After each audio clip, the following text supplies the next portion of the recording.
Thank you so much all for being here. I'm Adrienne LaFrance. I'm the Atlantic's executive editor. So happy to see a full house and to have you at the Atlantic Festival and to have you here for today's conversation about banned books and free expression. This is a topic that we are preoccupied with at the Atlantic, and we have wonderful speakers for you today. Before we do that, I want to thank Penguin Random House for their support of the Atlantic Festival and for the support of their support of our journalism. We're going to start with a few remarks from Namrata Tripathi, the founder and senior vice president and publisher of Kokila at Penguin Random House. Thank you so much. I'll let you take it away.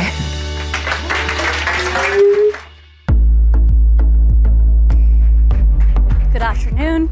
I'm Namrata Tripathi, the publisher of Kokila, an imprint at Penguin Random House. An imprint is basically a smaller division within a publisher with a specific focus, voice, and in our case, mission. Kokila publishes stories and storytellers that have historically been marginalized from traditional American publishing. We focus on books for readers 0 to 18. And we're the proud publisher of works by Ibram X. Kendi, and in January, we will publish a book written together by Dr. Kendi and Nick Stone. Although this is a panel on book banning at large, I'm going to take this moment to focus on children's books, as it's a space that reveals so much about the broader book banning efforts. As a culture, we make art about what's important to us. And when entire swaths of our population, kids who are Black and brown, queer, disabled, poor, or undocumented, don't see themselves in books, we send a very clear message to them. The absence speaks loudly. And so Kokila aims to publish stories that center those readers, those children. Some people have suggested that this is a niche undertaking or a radical mission, but I find it to be neither. It's simply a reflection of the world that we live in. And I'm not sure when reality became niche or radical. I made a home for this imprint at Penguin Random House because of the company's tremendous reach, commitment to protecting writers against censorship, and the ability to support more equitable access to books through partnerships with organizations dedicated to protecting free expression and the right to read.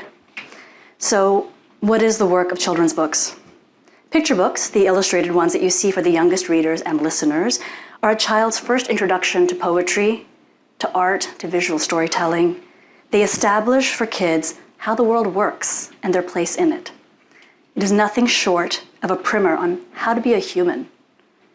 Books for readers 8 to 12 catch kids in the years when they're developing their sense of justice. If you've ever talked to a 10-year-old, you know that they care about what is fair and what is right.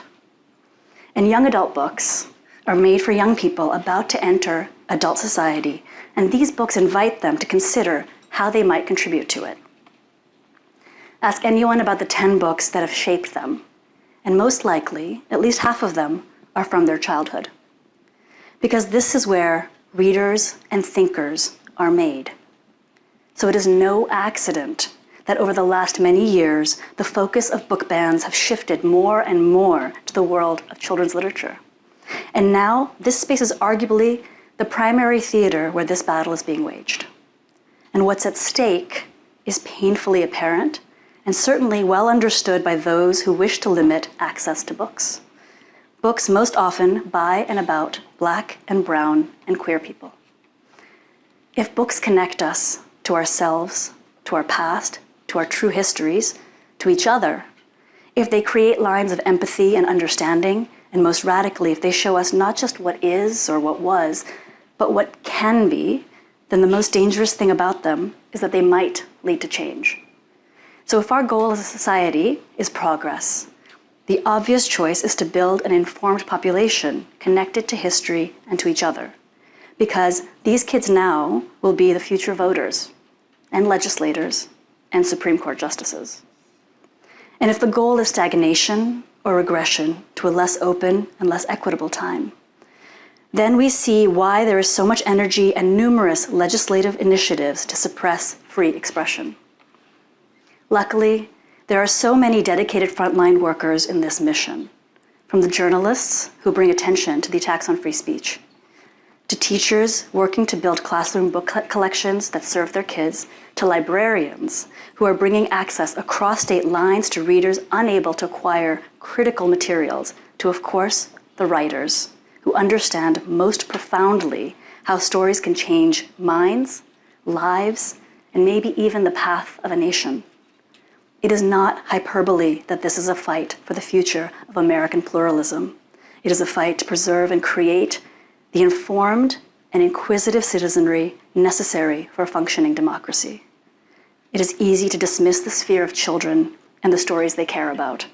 But underlying that dismissal is a fear that if we let their minds grow, they will challenge us and the order of things. The question is, why would we not give our kids the tools to be greater than us? I'm so excited to hear what Nick and Ibram will have to share about this fight that they know so well and have refused to step away from. Thank you.